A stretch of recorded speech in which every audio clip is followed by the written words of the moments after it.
by his side, lively blue grass, heart supply.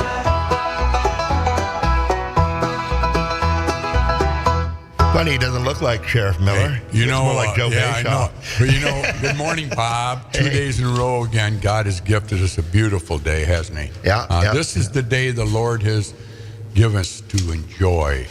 Quit the fighting and bickering. Love one another. Not in Big Rapids. Yeah, right.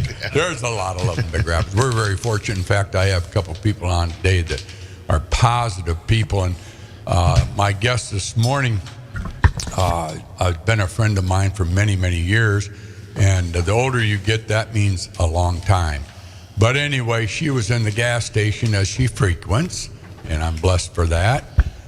And we got to talking one day. I don't know if I was depressed or just down or whatever on one of my employees at the time. I'm retired now, so like former. But anyway, Semi-retired. Yeah, semi-retired.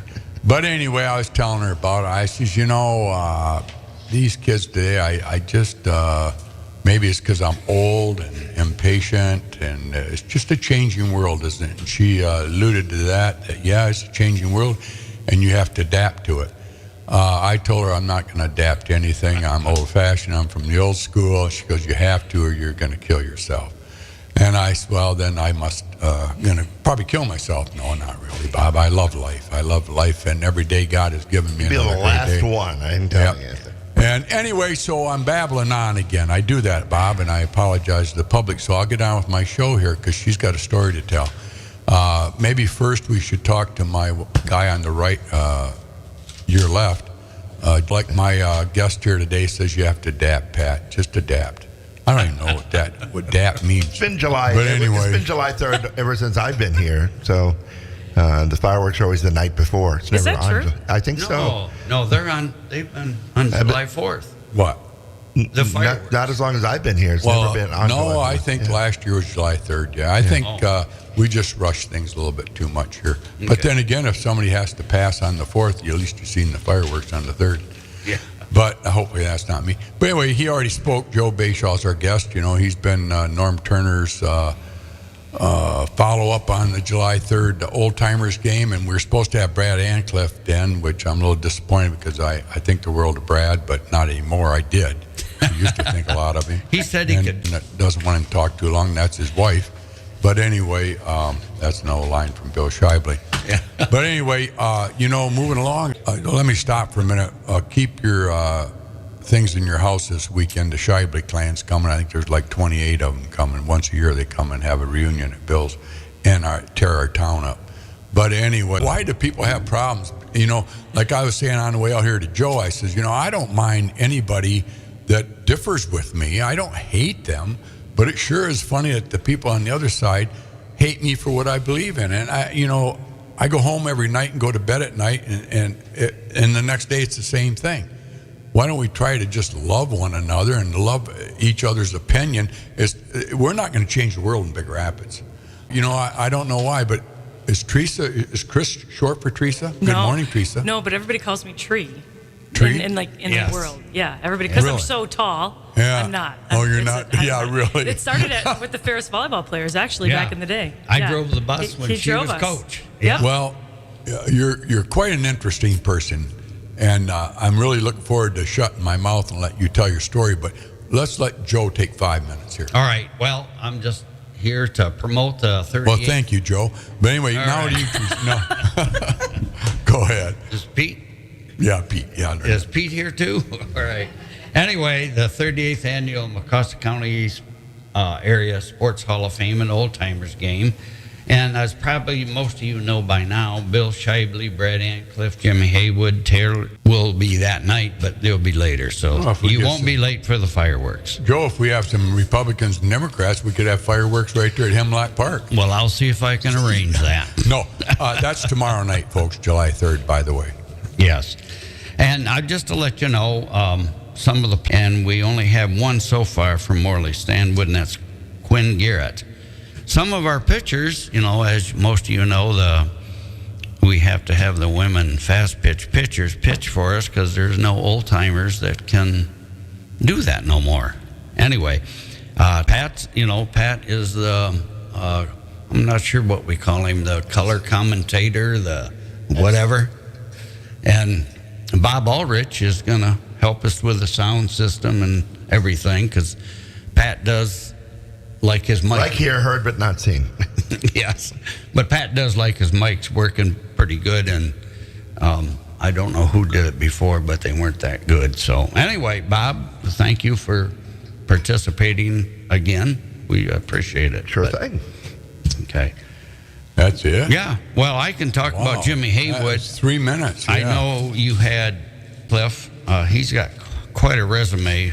Yeah. I mean, it's Well, if they want to hear it, we'll talk about him tomorrow night. yeah. Yeah. And, You will. Yeah, folks, you know what? We're not going to talk about any of the inductees. You're going to have to be there to listen to it. Yeah. I think it's well worth a group of people going in. We are getting hard up for people to get in there, so therefore we're at the bottom of the barrel. But you know what? Somebody's got to be at the bottom, don't they, Bob? Are you at the bottom, Bob, on DJs? I don't think so. I think you're on the top. I'm way down there. No, you're not. You know, I was listening to you yesterday morning. I'm the curd at the bottom of the. But what was up with the voice thing? Was that just funny conversation with you? Well, you said something about your voice on the radio. You No, said I blew my voice out over the weekend. But it didn't sound bad. Yesterday morning it sounded very good. I hear it. It's very raspy, but Yeah. it takes a couple of days to heal back up. Well, it's 9:15. We're going to take a break. Hi, this is Pat Curry, and I would like to say thank you for supporting downtown merchants. Without them, we don't have a downtown. Without them, we don't have high taxes to pay. Thank you. Go on, Bob. All right, back to you, Bob. You want to take a quick break? Well, No, I don't think so. we You got know, I Big think Rapids Theresa, Tire we want to thank. Big Rapids Tire, yeah, we want to. They're the lone one, aren't they? They're the Lone Ranger. Yeah, that's it. So we can always use more. That kind of tells you that maybe people don't want us on the air on Wednesday morning. I don't know. Yeah. We don't. I don't start getting more sponsored, Bob. I'm going to pout, Okay. and that's called We don't want attitude. pouting on the air. That's There's no talk- crying in radio. That's added letter talent. Well, anyway, it's no secret to you and I anymore, but the rest of the world's going to know Theresa Beckman after this. First things first. Where were you born? Where did you grow up? I was born in Saginaw. I grew Saginaw. up in Bridgeport, Michigan, which is a small town kind of by Franklin. I know. So, how did you like growing up in that area? Oh, I loved it. I loved it. And you know what's funny? It's when I was growing up, not so much now, especially since 2008 when the car industry took such a hit. But when I was growing up, that town this town reminds me so much of where I grew up, and that's what I loved. I fell in love with Big Rapids when I came over here to BT as assistant at Fair State in 2005, and I Well- never left. Wow. So, siblings? 2 older sisters and a brother who passed away 6 years ago. He was a year and a half younger. Oh, I'm sorry. Yeah, thank you. It's tough, isn't it? Very. I had a very. brother, Bobby, passed away back 20 years ago now. But anyway, so your sisters, they still live over there? Yeah, Midland and Saginaw. Yep. Okay.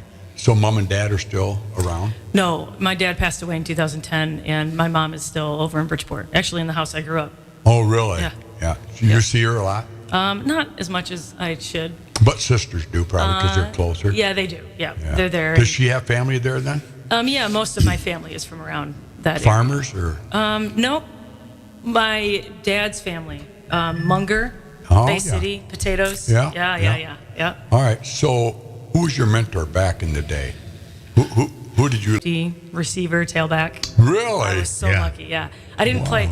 I played my junior and senior years because basketball was my least. I was least good in that. Right. I'm 4 feet tall, and we were terrible. Like I remember, this is a true story. There was a game we lost 102-5. I made 5 free throws. That's how bad we were.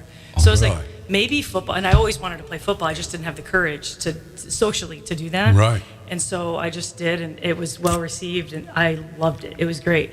But it was, and that's my favorite sport to this day. I'm a huge Lions fan, so this has been a great couple of years for me, right? Wow. But my sophomore year of high school, my JV volleyball coach was a volleyball player at Saginaw Valley. She came in to coach our team, and I decided then that I wanted to be a coach. That's what I wanted to do with my life, and that was before people that could. And I remember, like now, kind of what drives me is I want to be the resource for coaches that I wish that I would have had, and I want to help bridge the gap between student athletes and their coaches. Because even though I don't think kids are different, and many people would be like, "What are you talking about?" I do think that we've allowed technology to evolve faster than we can civilize it, and that has changed the way that they connect. And it's a painful disconnect from coaches and players. Well, so you knew back then, but you're pretty confident. Have you always been confident about yourself? No. I talk about this all the time, actually. I think you have to earn your confidence. I've just had a lot of opportunities to earn confidence. And the good news about that is when you earn it, when it's not given to you by somebody else, no one else can take it away. What is it about you that separates from a lot of people? Like, I know you just can't relate to these kids. And you said, Pat, it's a different world today. Yeah. And then, and you told me how to react to these kids. And it helped me a little bit. I understood it. I've had to learn how to rein that back, because that can be really overwhelming. It can take over a room, and I don't want to alienate anybody, but I have, certainly. But I think I have that gift, but I also have just done it a lot. Like, this is 40, 20 to 30, 10 to 20.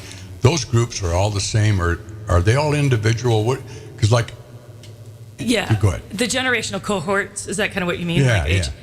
Yes, I think that we're all affected by our story bag, right? And in all of people are people, but we are absolutely affected by especially about 11 or 12. And there's usually a 20-year gap. But what's happening now, because they grew up on Snapchat and they're on TikTok, it's how we communicate is everything. How we treat each other. Like you were saying earlier, it doesn't matter what we believe. I don't think we agree on a lot of stuff, but man, I love you. Right? Because you're a human, and you have a good heart, and you always listen to me. And I think that's the key to changing our world for the better. No, you're not argumentative. That's where the magic is. I think that's what's part of the problem right now is we don't have different. Maybe we are a lot alike then, because you do appreciate other people's opinions, but you don't slam them for it. Right? I think it's critical to our country. That's. Not to get into that in a sports show, but that is critical to democracy and a representative republic. Mm-hmm. We have to have different opinions, because in that difference, when we're talking, is where the boom and collaboration and the new idea comes that has all of it enmeshed. That's the beauty of connecting with other humans. Mm-hmm. How do we do that? How do we come together like you want it to happen? The other question I want to ask you is, when you go into a troubled program, and that's what you do, don't you? Yeah. You go into trouble programs. Not always, but not always. Yeah. What's the other program then? We'll go back to the trouble in a minute. But what is your expertise right now in athletics? I try to help people maximize their performance through their team, the Rising Stars in volleyball. And she's like, hey, we're real good. We just want to get to that next level. And so I'll work with Theresa volleyball, and they were 34-0 going into the the final part of the season. They're one of the best teams in the country year in and year out. Tia's amazing. Yeah, she is. But they're always looking for the next edge. Ferris soccer, same thing. So what I do is I go in, and I found a way to. I think coaching is creative, and I think that's where we screw up a lot. Is we think we can. Thing you say they want to crush you, right? Yeah. And so what I've done is I've provided structure for teams to get their hands on this really intangible thing so they can maximize. And sometimes that's me respond. I knew there was something special about her. I mean, well, she's positive. Yeah, and when you talk like that day at the gas station, I was so intrigued by you, because I talk to a lot of people. Oh, I know. And I talk to a lot of coaches. Can I just say this, Pat? Pat? Go ahead. You're a gold mine. If a town is lucky, they have a Pat Curry. Ooh, thank you very much. Very nice. I hope my critics of somebody that maybe, you can go into companies, not just athletes, don't you? And I do. Yeah, I do sometimes. Yeah, tell us about that a little bit. What, like municipalities, would you go in if you have a building of? You kind of set me up. Actually, I worked with the Treasury Department here in Big Rapids at the City Hall. Yeah. I don't do that a ton, but I do. So I've gone into corporations like Siemens Corporation out in San Diego. I work with their branch. And it's the same thing, because humans are humans. So my niche is athletics, because that's the way, I just look like a coach, right? I come off like a coach, and I just try to help people get a hold of it. And the one through line is trust. That's what makes it so hard right now, because we're in a very low trusting, high fear time. Well, now, okay, so that's where you come in. I'm trying to build one. Right, that's where you come in. Yep. Do you have anybody else working with you? Because you're just one person band. Yeah, well, I have Tree Roots, culture consulting, but I'm also a partner in something called the NCAA Women's Coaches Academy a long time ago. But she wanted to have classrooms that had mixed gender coaches. And so she left that and started her own entity, and then we've partnered up through the years. And the whole goal there is to create an education, to create some program that's centralized, that we would never let a teacher in a classroom without a license. Right. We do it with coaches every day at every level. Nick Saban doesn't have a license. And so either they happen to be great coaches and great leaders, or they don't. But there's no formal education. It's an apprenticeship model, which it's not good. So Especially you were back coaching 2005 last time you coached, you said? No, 15. Oh, 2015. 15. Okay, Yep. 15. So that need, because I've never heard of your position before. Well, I am sort of making it up as I go. Okay. But I'm not alone. I think there's other people digging the same ditch that I'm digging, and we find each other. But suspended in the middle of the season, and knew he was gonna be let go. Because once you get suspended for a season, there's no coming back from that. And nothing happened. He just didn't adapt. He just didn't adapt to the generations.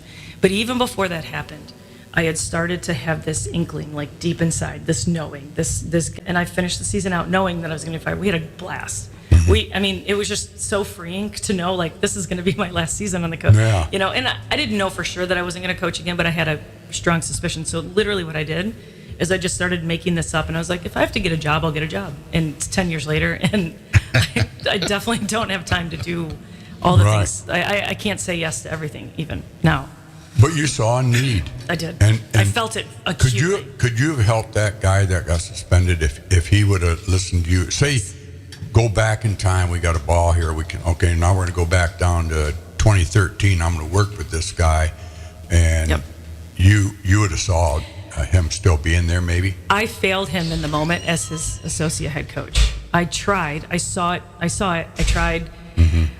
Everybody else. So if your head coach starts coaching out of fear, there's not a lot of avenue for you to go without being disloyal. And so it's not a good situation. But now I could help him. Yes. Right. So you actually learned from his faults. 100%. To help. Yes. And so, yeah. So you teach, you go in one-on-ones, or do you have clinics?